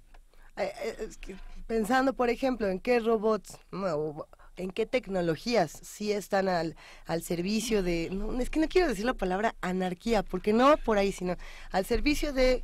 ¿El bienestar social? Hasta de las revoluciones, es decir, pensando por ejemplo en las prácticas libertarias, ¿qué te parece? Exactamente, pensando en las prótesis gratuitas, en las impresoras 3D que se encargan de hacer material de dominio público, es decir, que sacan los mapas y dicen, esto es para todos, esto no se vende, esto es gratis, cualquiera con una impresora 3D puede tener esta prótesis que funciona para esto y esto y esto. Es pues el fundamento de Internet es la gratuidad y es la posibilidad de difundir todo el conocimiento. O sea, se supone que el lema y la misión de Google, todo el conocimiento al alcance de todos. Y hay una parte que es muy interesante, que no sé si tiene que ver con los robots, pero que ha cambiado las democracias en el mundo, que son las redes sociales. Hemos hablado aquí con la doctora Paulina Berumen sobre la importancia de redes sociales en la organización social en África, lo que ha implicado tener en ciertos países y ciertas regiones africanas, lo que ha implicado tener acceso a teléfonos móviles y a teléfonos inteligentes, que entonces permiten otro tipo de difusión, la difusión de otro tipo de información que no pasa por los medios oficiales ni por los medios tradicionales, y la posibilidad de organización, ¿no? O sea, cómo entendemos la primavera árabe, cómo entendemos ciertos movimientos en África, ciertos movimientos en América Latina, sin pasar por redes sociales. O sea, hay una parte de la automatización que tiene esta posibilidad libertaria, Alberto. Sí, es que quizá algo que haría falta enfatizar es que estamos hablando de una automatización empresarial. Y yo aquí he mencionado que, por ejemplo, cuando Marx, que desde mi punto de vista sigue siendo una de las teorías sobre el cambio técnico más importantes que existen en el mundo, cuando Marx plantea el tema de la máquina autócrata, lo que está diciendo no es que la máquina en sí misma sea mala, lo que está diciendo es que la máquina se produce con una intención política, con un cierto efecto. Y yo diría que en ese sentido nosotros necesitamos entrar al ámbito de la automatización, pensando que también necesitamos procesos de automatización que estén vinculados con las iniciativas ciudadanas, con las transformaciones sociales, con las perspectivas populares. Digamos, el problema es el robot Esquirol, y no tanto el robot en sí mismo. Querer que el hombre sea como un robot. Ese es el tema, ¿no? O sea, el problema es el hombre. El robot es un sucedáneo del hombre, es un sucedáneo ideal porque no reclama, porque no pide vacaciones, o sea, es el hombre perfecto para esta estrategia, ¿no? O sea, el trabajador perfecto para una estrategia de homogeneización y de automatización. Sí. Pero bueno, pues ¿dónde nos ponemos nosotros? Digamos que necesitamos un robot humanista que se oponga al robot Esquirol. Sería un poco una idea muy genérica, pero digamos, no pensando en una actitud ludista ante la innovación, sino en una actitud crítica. Es decir, la crítica que se hace a lo que ocurre en Davos este año, 2018, no es tanto a las tecnologías, era lo que también platicábamos el día de ayer cuando hablábamos de tecnología, ciencia y política. No es una crítica a los avances tecnológicos, no es una crítica a los desarrollos financieros, sino a la falta de inclusión de los humanos en general, porque es lo mismo que estabas comentando tanto con la corporación que tiene 480,000, tantos mil de personas, con los productores, digamos, independientes, ¿no? Es la misma relación. Los humanos estamos siendo desplazados por otros humanos, que son como 3, que tienen mucho dinero y que hacen robots que desplazan a más humanos, y así le seguimos al círculo vicioso. Sí, la crítica es al reduccionismo, ¿no? Al reducir al hombre a la dimensión económica, y dentro de la dimensión económica pensar que existe una sola racionalidad, y tirar por la borda experiencias tan importantes como lo que hemos llamado aquí, por citar un ejemplo, la racionalidad campesina, que es también una racionalidad económica y que es opuesta a esta que solamente cuantifica y reproduce capitales. ¿Pero qué es lo que se hace? ¿Se busca un punto de encuentro o simplemente decimos, pues vamos a quitar todas las corporaciones y vamos a dedicarnos a esto a otro, o al revés? Yo creo que por lo pronto algo que sería muy interesante que pudiéramos hacer desde la universidad es pensar en alternativas, ¿no? Porque no necesariamente una reunión de los dueños del pueblo va a implicar las mejores ideas para la defensa y el desarrollo del pueblo. Es mejor una idea mucho más política, ¿no? Nosotros necesitamos una polis, no un mall. Y eso es lo que nosotros necesitamos pensar, una conciencia de una polis, un mapa de transformación global de una polis, no de una gerencia que está administrando el mundo como un mall. Yo me quedo con muchas dudas de lo que pasó en Davos, no quisiera presentar aquí una visión simplista. La visita de Trump y el discurso en el que dice, quiero explicarles a qué me refiero con América primero. Me refiero por América primero al hecho de que si le va bien a América, le va a ir bien al mundo. A mí me deja con muchas dudas, como las que plantea, por ejemplo, América primero no es América solita. Guido Moltedo, en el periódico El Manifiesto, y dice, bueno, ¿qué está pasando aquí? ¿Habrá logrado Trump, en cierto sentido, seducir a los grandes empresarios y decirles, pongan su dinero aquí, porque hemos convertido a Estados Unidos en un gran paraíso fiscal? ¿O habrá creado, como me inclino a pensar, una sensación de desconcierto en el que no hay una entidad política, no hay un Estado que esté organizando mínimamente el sistema económico? Y sobre todo la gran pregunta es, ¿cómo va a reaccionar Europa ante eso? Porque Trump ni siquiera se molestó en sentarse con sus pares a discutir reglas mínimas para la economía mundial. Es algo así como que ahora se vale todo, incluido el incesto en la economía mundial, y pues eso tarde o temprano va a generar un gran caos. Me temo que estamos ante porque ya estamos en todos los signos de una inminente crisis económica por venir, porque hay todos los signos de que lo que está creciendo son los activos de las empresas y no necesariamente la economía, y como los precios están inflados, pues hay que esperar a ver a qué horas revienta la burbuja. Por eso necesitamos pensar esa otra mirada, que no se vaya con la ganancia inmediata, sino con el bienestar de la humanidad. Eso. Pues hasta acá vamos a llegar. Estuvo bastante rica esta conversación, como siempre, hay un montón de comentarios en redes sociales para ti, querido Alberto Betancourt. ¿Cómo te encuentran? Pues en el Twitter de Mundos Posibles, nuestra página de Facebook de Mundos Posibles. Será un placer platicar con cualquiera de nuestros amigos. La verdad es que siempre recibimos muchos mensajes y los agradecemos mucho. Yo quise arrojar un ingrediente de locura para defendernos del conjuro, del hechizo empresarial de Davos, y propuse a Gogol Bordello, a ver qué les parece. ¡Ay, Gogol Bordello! Pues gracias, querido Alberto Betancourt, un verdadero placer. Guste. Muchas gracias. Gracias.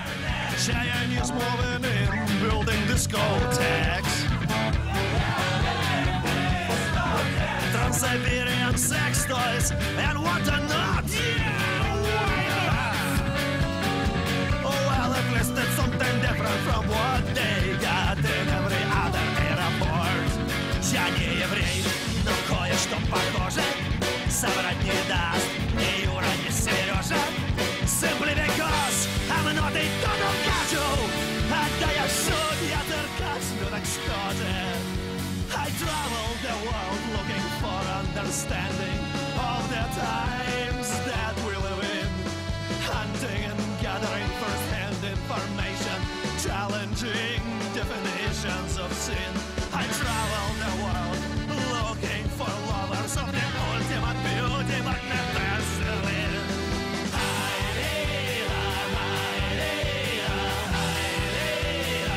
I am a wanderlust king. I stay on the run. Let me out. Let me be gone. In the world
Primer movimiento.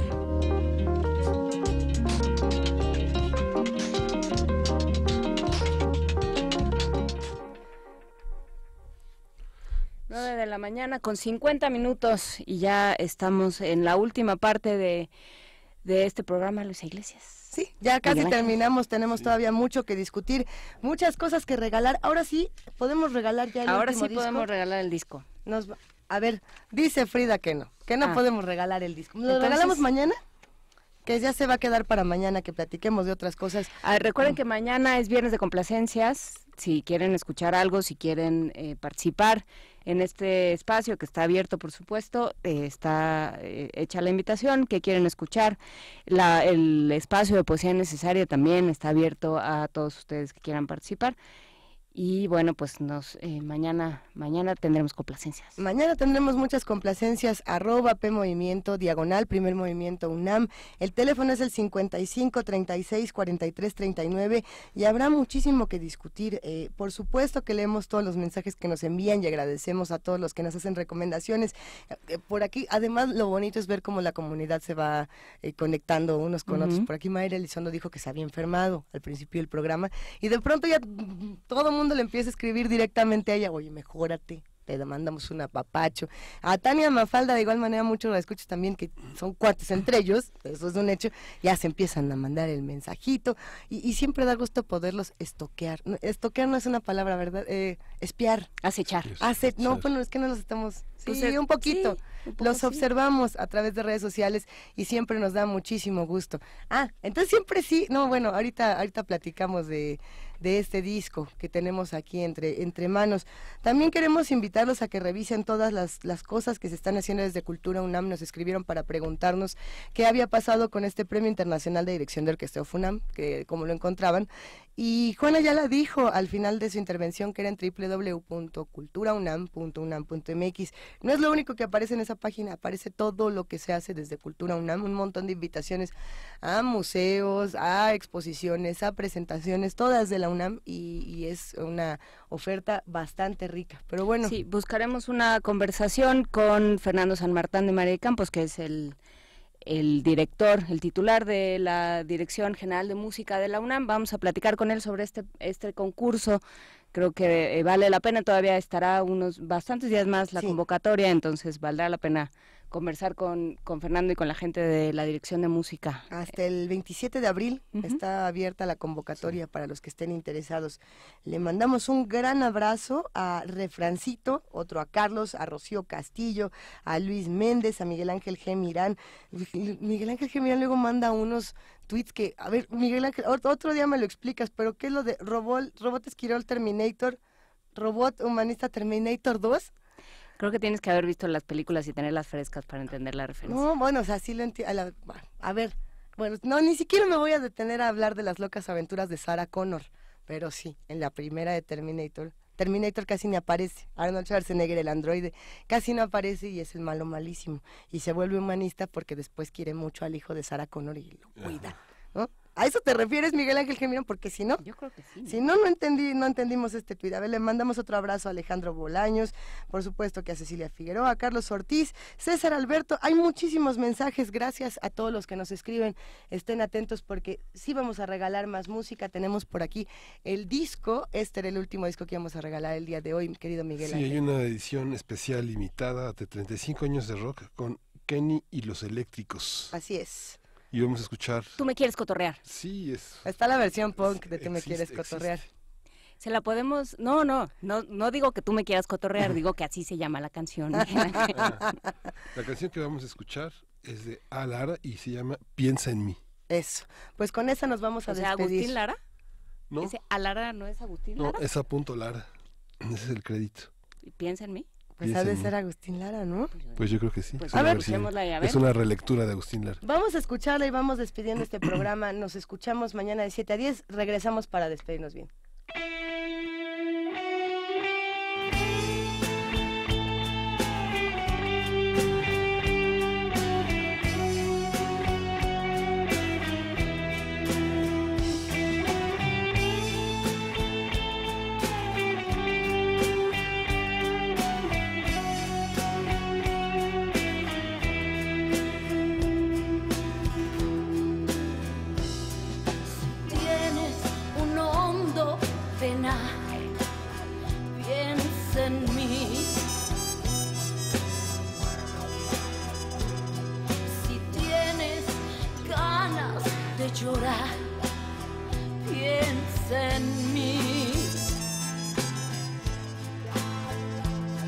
ya ves que venero tu imagen divina,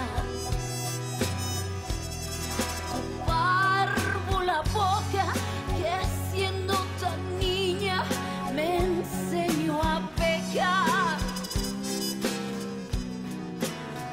Piensa en mí cuando sufras, cuando llores, también piensa en mí. Y cuando quieras quitarme la vida, no la quiero para nada, para nada me sirve sin ti.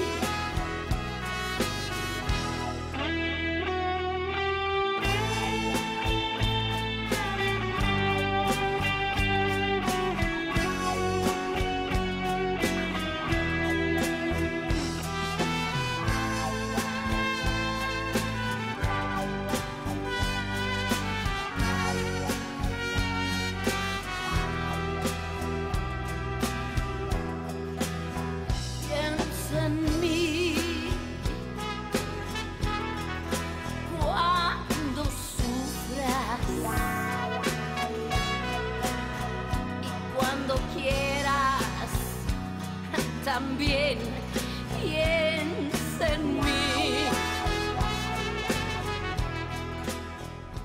Cuando quieras. Minerva de Octubre nos escribe y nos dice: excelente programa, sigamos haciendo comunidad, intentemos hacer comunidad entre todos los días.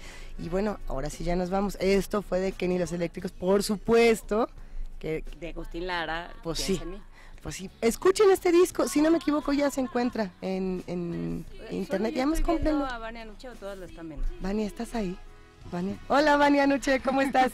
Muy bien, muchas gracias. ¿Qué andas haciendo, querida Vania? Pues aquí vine revoloteando para darles toda la programación de Radio UNAM y TV UNAM. Ándele. Hoy quédense con Calme Cali a las 10 de la mañana por el 96.1 de FM. ¿Nuevo Es la nuevecito? primera- Sí, es nuevo nuevecito, es de los programas que grabamos en Chiapas en noviembre pasado. Hoy presentamos a Eliber Gómez Abadía, él es miembro de una red de jóvenes investigadores, entonces escúchenlo, quédense con nosotros. Por la noche, Resistencia Modulada con el Modernísimo y Cultivo de Hercios a partir de las 8 de la noche. Y en TV UNAM, hoy recuerden que no se pueden perder el estreno de El Maíz en tiempos de guerra de Alberto Cortés. Tuvimos una conversación con él recientemente, entonces no se lo pierdan hoy a las 10 de la noche por TV UNAM.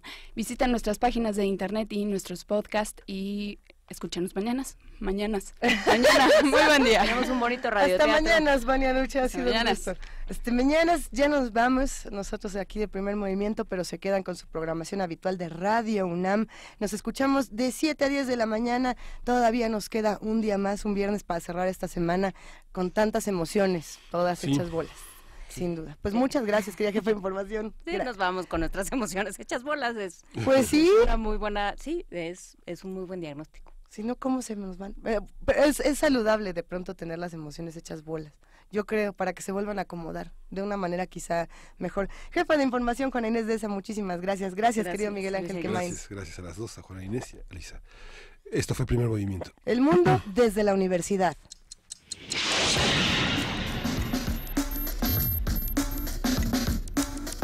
Radio UNAM presentó